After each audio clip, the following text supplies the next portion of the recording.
Основная цель предметной олимпиады – выявить особо одаренных и способных учащихся.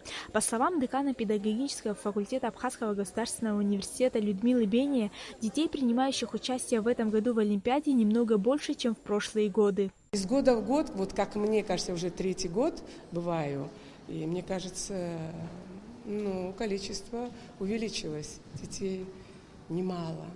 Это приятно. Тут есть и из Гала дети.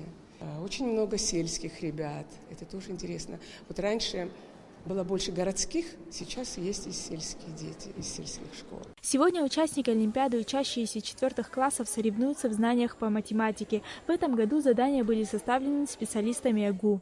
Чуть выше программы, я думаю, потому что это рассчитано на победителей республиканской, поэтому задания нелегкие, но все это в рамках программы.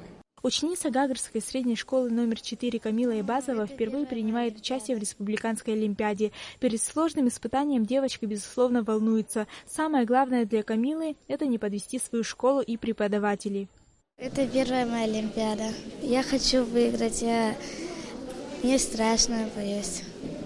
За более чем 1,5 часа практически все участники республиканской олимпиады справились со своими заданиями. Исходя из этого, можно сделать вывод, что дети хорошо подготовлены и способны проявить свои знания. Я из города Сухума, родился тут. В математике для меня самое сложное – это уравнение. И вот такие примеры. Я справлюсь. Я уверен, что я держу победу.